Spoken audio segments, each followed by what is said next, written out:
Hello everyone and welcome to learn up. So आज के इस वीडियो में हम लोग जानेंगे कि रिक्यूज़ल का मतलब क्या होता है। चूँकि अभी रिसेंटली ये मामला न्यूज़ में चल रहा था कि मिस्टर अरविंद केजरीवाल ने दिल्ली हाई कोर्ट जज से रिक्यूज़ल मांगा है कि आप रिक्यूज़ कर जाइए इस केस से। ये रिफ्यूज़ नहीं है, रिक्यूज़ है, RECUSE। तो हम लोग जानेंगे कि क्या होता है और हाई कोर्ट और सुप्रीम कोर्ट में एलोकेशन ऑफ केसेस बेंच में कैसे होता है, ये हम लोग जानेंगे इस क्लास में। तो सबसे पहले हम लोग शुरू करते हैं। Kejriwal seeks justice Sharma's recusal in excise case, centre calls it contemptuous. तो इसके बारे में हम लोग डिस्कस करेंगे, यही टॉपिक है जिसमें ये बताया गया कि उन्होंने कहा केजरीवाल साहब ने रिक्यूज करने के लिए हाई कोर्ट की जज साहब को, लेकिन जो अपोजिशन मतलब जो सेंटर यानी जो सेंटर गवर्नमेंट के लॉयर थे उन्होंने इसको कहा कि ये तो कंटेम्प्ट ऑफ कोर्ट में आएगा। तो ये न्यूज़ में था। तो सबसे पहले हम लोग थोड़ा सा इसका बैकग्राउंड जानते हैं, फिर इस आर्टिकल को हम लोग डिस्कस करेंगे। ओके, तो सबसे पहले हम लोग जानते हैं कि हुआ क्या था कि अरविंद केजरीवाल जी पर आरोप लगे थे एक्साइज पॉलिसी और ये दिल्ली लेकर स्कैम से रिलेटेड। ओके, उन पर एलिगेशन थे करप्शन के। तो 21 मार्च 2024 को उनको अरेस्ट किया गया 9 PM पर। एंड जब ईडी के द्वारा अरेस्ट किया गया, ईडी ने उनसे पहले 9 समन्स भेजे थे और वो गए नहीं थे उसके जवाब में।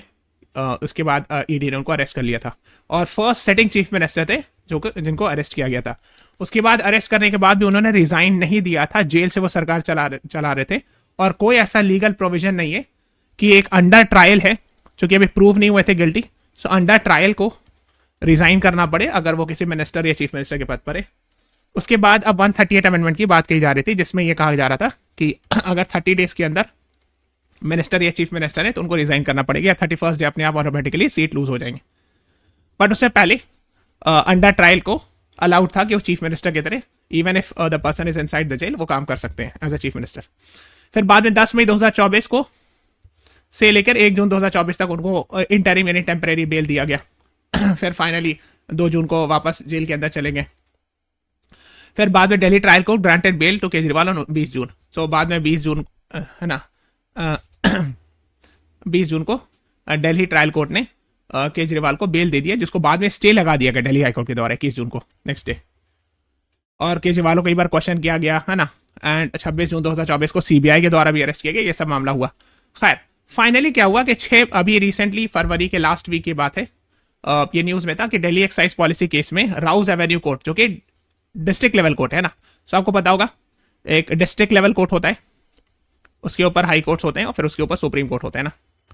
सो डिस्ट्रिक्ट लेवल कोर्ट है राउज एवेन्यू कोर्ट दिल्ली में, उन्होंने डिस्चार्ज कर दिया। अगर आप देखिए कि एक्वेटेड वर्ड नहीं लिखा है और डिस्चार्ज। अब देखिए ये तो क्या चीज है ये समझना है। तो डिस्चार्ज का मतलब ये होता है कि देखिए होता क्या है कि अगर मान लीजिए पुलिस या कोई एजेंसी है CBI ED, वो किसी को अरेस्ट की, अरेस्ट करके आदमी को कोर्ट में पेश की, तो पुलिस जो है ना चार्जशीट फाइल करती है। चार्जशीट मतलब ये पुलिस हो गया, ये ED CBI जो भी, तो चार्जशीट में चार्जेस लिखती है, सेक्शन दिस ऑफ दिस, और वो कोर्ट को देती है कि आप इसको एक्सेप्ट कीजिए। और उसको प्राइमा फैसी नहीं, on the face of it उसको सही मानिए। इनिशियली प्राइमा फैसी एविडेंस मतलब इनिशियल एविडेंस जो है, जो सामने से देखने से लग रहा है कि ठीक है कि नहीं। तो अगर कोर्ट को ऐसा लगता है कि ये को चार्जशीट सही है तो वो एक्सेप्ट कर लेते हैं। फिर उसके बाद ट्रायल चलता है, फिर कई महीनों तक ट्रायल चलता है। उसके बाद में अगर बाइज्जत बरी किया था तो उसको एक्विट कहते हैं। कभी कभी कोर्ट क्या करता है कि अगर चार्जशीट मान लीजिए पुलिस ने दिया और यहीं पे कोर्ट को लगा कि नहीं चार्जशीट में कोई दम नहीं है, ये फेक केस है, तो कोर्ट जो सीधा डिस्चार्ज कर देता है कि नहीं केस ही गलत है। तो अभी रिसेंट केस में ये हुआ है, यानी जो राउज एवेन्यू कोर्ट ने पहले डिस्चार्ज कर दिया, क्विट नहीं, पहले ही कह दिया कि इसके केस में कोई दम नहीं है। तो इसलिए उन्होंने, तो इसलिए आपको ये टर्म ये सब पता होना चाहिए कि डिस्चार्ज का मतलब क्या होता है, एक्विट का मतलब क्या होता है, क्योंकि ये न्यूज में था। Okay, so court is not है ना। तो इसके बारे में आप चाहो तो डिटेल में पढ़ सकते हो। ये डिस्चार्ज है। एक्विटल मतलब है कि कोर्ट ने चार्जशीट वगैरह एक्सेप्ट किया, पूरा कंप्लीट ट्रायल प्रोसेस चला और बाद में जाकर के इनोसेंट पाए गए, दैट्स कॉल्ड एज है ना एक्विटल। और ये हो गया डिस्चार्ज। ओके नाउ है ना। सो उसके बाद क्या हुआ कि कुछ ही दिन बाद CBI ने अपील फाइल किया दिल्ली हाई कोर्ट में। अब होता क्या है, हाई कोर्ट्स में कैसे काम करती है कोर्ट। सो कोई सी भी हाई कोर्ट में एक चीफ जस्टिस होते हैं और सम अदर जजेस होते हैं, जिनको हम लोग प्यूनी जजेस कहते हैं। तो किसी भी हाई कोर्ट में या इवन सुप्रीम कोर्ट में होता क्या है, मैटर जो है चीफ जस्टिस के पास जाता है और चीफ जस्टिस बेंच बनाते हैं, यानी कि अच्छा इस जज के पास ये वाला फैसला जाएगा, है ना। इसीलिए चीफ जस्टिस को मास्टर ऑफ रोस्टर भी कहा जाता है ना। ये 2018 में ये बात काफी उठी थी जब जस्टिस दीपक मिश्रा जी के टाइम था, उस टाइम पर जब वो चीफ जस्टिस ऑफ इंडिया थे। सो chief justice of high court decide करते हैं कि अगर हाई कोर्ट में कोई मामला आया है, कोई केस आया है, फाइल किया गया है, तो जब सीबीआई ने अपील फायर किया हाई कोर्ट में, तो chief justice of high court bench बनाएंगे और भेजेंगे एक पर्टिकुलर जज के पास। तो इस बार भेजा गया जस्टिस स्वर्ण कांता शर्मा जी के पास, ठीक है, जस्टिस स्वर्ण कांता शर्मा जी के पास। तो सिंगल जज बेंच हियर कर रहे हैं अभी, है ना, सिंगल जज। तो ये कौन डिसाइड करता है? Chief justice of that high court. और अगर सुप्रीम कोर्ट में, तो सुप्रीम कोर्ट में chief justice of India plus 33 other जजेस होते हैं। तो chief justice of India decide करेंगे कि किसकी बेंच में फैसला जाएगा, मतलब किसकी बेंच हियर करेगी मैटर। वो चाहे तो खुद भी अपने पास रख सकते हैं या किसी और जज को भेज सकते हैं। तो इस केस में chief justice of Delhi high court ने जस्टिस स्वर्ण कांता शर्मा जी के पास ये केस भेजा कि आप हियर कीजिए इसको। तो उसमें एक साइड जो मिस्टर अरविंद केजरीवाल है, तो केजरीवाल साहब के साथ लॉयर वगैरह है, लेकिन केजरीवाल खुद अपना केस लड़ रहे हैं, किसी लॉयर के थ्रू नहीं। और इधर जो है वो सेंट्रल गवर्नमेंट जो सीबीआई को रिप्रेजेंट करिए, सेंट्रल गवर्नमेंट को जो रिप्रेजेंट करें, उनका नाम है मिस्टर तुषार मेहता, जो कि सॉलिसिटर जनरल है। सो highest law officer of India attorney general होते हैं, उसके बाद सॉलिसिटर जनरल होते हैं, उसके बाद एएसजीज होते हैं कई सारे, मल्टीपल। आप इनके बारे में कमेंट सेक्शन में लिखो कि अटॉर्नी जनरल कौन है इंडिया के, सॉलिसिटर जनरल कौन है, और ये दोनों कम से कम आपको पता होना चाहिए, ठीक है। सो जब मैटर गया जस्टिस स्वर्ण कांता शर्मा जी के पास, तो केजरीवाल ने कहा, मिस्टर केजरीवाल जी ने कहा कि आप इस केस से रिक्यूज कर जाइए। This is not refuse, recuse word use किया जाता है कि जज शुड हिमसेल्फ और हरसेल्फ, जज शुड हिमसेल्फ और herself withdraw from the case. यानी एक जज जो है वो खुद ही अपने से इस केस से विड्रॉ कर ले। तो कई बार जज विड्रॉ कर लेते हैं अगर कोई पास्ट जुडिशियल बायस दिख जाए या कोई पास्ट लिंक्स वगैरह दिख जाए कोई एक पार्टी से, या देयर इज अ स्कोप कि जुडिशियल बायस का फियर हो। फॉर एग्जांपल जैसे मान लीजिए कोई लॉयर है, उसने किसी XYZ कंपनी के लिए केस लड़ा, ठीक है, और उनसे काफी सारा पेमेंट भी मिला इनको, ओके। कुछ दिन बाद ये लॉयर जो है हाई कोर्ट के जज बन गए, फिर कोई और मैटर इसी कंपनी का इनकी बेंच में आया तो ये खुद रिक्यूज कर जाएंगे। ऐसे कई बार ऐसा हुआ है कि नहीं, चूंकि मैं इनका प्रीवियस पास में लॉयर रहा हूं, तो इसीलिए एडवाइजेबल ये है कि जुडिशियल बायस ना होने के कारण हमको विड्रॉ कर लेना चाहिए। ऐसा बहुत सारे केसेस हुआ है, सुप्रीम कोर्ट में भी हुआ है, हाई कोर्ट में भी हुआ है कि रिक्यूज कर जाते हैं जजेस खुद से कई बार। तो इस केस में मामला गया, तो केजरीवाल जी ने कहा कि what was the reason cited. तो केजरीवाल जी ने कहा कि उन्होंने 4 इवेंट अटेंड किया अखिल भारतीय अधिवक्ता परिषद के द्वारा, जो कि एक RSS लिंक्ड लॉयर्स बॉडी है, तो उनकी एसोसिएशन, तो उनके इवेंट को उन्होंने 4 बार अटेंड किया है।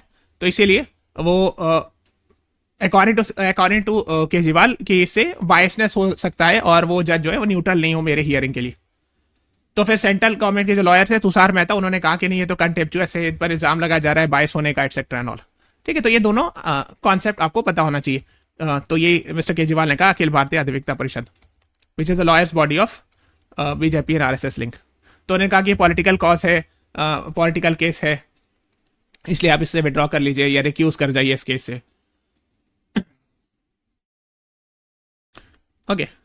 सो solicitor general Tushar Mehta oppose the plea, है ना, वही जो सेंट्रल गवर्नमेंट के वकील है। सेकंड सीनियर मोस्ट लॉयर होते हैं solicitor general, first senior most होते हैं अटॉर्नी जनरल, है ना। तो उन्होंने कहा कि डेंजरस प्रेसिडेंट हो गया, ऐसे तो हर कोई जो है वो रिक्यूजल मांगना शुरू कर देगा कि नहीं हमको इस बेंच, इस जज के पास नहीं हियरिंग चाहिए, किसी और जज के पास जाना चाहिए, because that is chosen by chief justice of high court. वो चूज करके बताते हैं किसकी बेंच में जाएंगे। अब जिसके खिलाफ केस चल रहा है, तो यानी दोनों में से कोई एक पार्टी ये नहीं कह सकती हमको फलाना जज के पास, इस जज के पास केस भेजिए, है ना। सो ये बात थी। तो लेकिन एक दूसरी चीज ये कि अगर ओपन जुडिशियल बायस अगर विजिबल होता है तो जजेस खुद से रिक्यूज कर जाते, ये भी बहुत सारी जगह देखा गया। अब इसमें दोनों ओपिनियन आपका हो सकता है, वेदर यू कैन अग्री और डिसएग्री विद मिस्टर केजरीवाल और नॉट, ये आपका अपनी ओपिनियन है। मेरा काम था बताना कॉन्सेप्ट ऑफ रिक्यूजल, है ना। दूसरी चीज ये कि जब दिल्ली हाईकोर्ट की चीफ जस्टिस के पास केजरीवाल जी गए तो उनका प्ली को रिजेक्ट कर दिया गया, चीफ जस्टिस ने मना कर दिया, इनकार कर दिया, ही रिफ्यूज्ड। तो हो सकता है maybe he will go to the supreme court. चलो आप कमेंट सेक्शन में कुछ चीजें बताना, एक चीजें बताना कि प्रिंसिपल ऑफ नेचुरल जस्टिस होता है, इसमें एक सबसे फेमस होता है listen to the other side before passing a judgment, दूसरा होता है no one shall be a जज इन हिज ओन केस, नेमो जुडक्स इन कॉसा हुआ। फिर और भी होता है कि रीजनेबल जजमेंट होना चाहिए, नो जुडिशियल बायस एक होता है ना, so these are some of them. तो वही जो साइड किया जा रहा था रीजंस वो ये था कि वो प्रिंसिपल ऑफ नेचुरल जस्टिस के अगेंस्ट है एटसेट्रा एंड ऑल।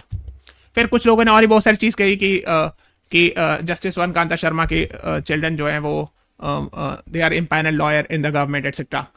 तो ये सब चीज़ें these were the allegations. Now the thing is you have to decide, आपको डिसाइड करना है कि who is right and who is wrong. We are not here to decide, हमारा काम ये कि आपको कॉन्सेप्ट बताना, ठीक है। तो आप ये दोनों कॉन्सेप्ट जरूर जानिएगा, ऑडी अल्टरम पार्टम यानी listen to the other side before passing judgement, दूसरा है नेमो जुडक्स इन कॉसा सिया। इसका मतलब होता है no one shall be a जज इज ओन केस, यानी अगर आपका या आपसे रिलेटेड कोई मैटर है उसका फैसला हो तो आप जज नहीं हो सकते हो, है ना। That is what it is.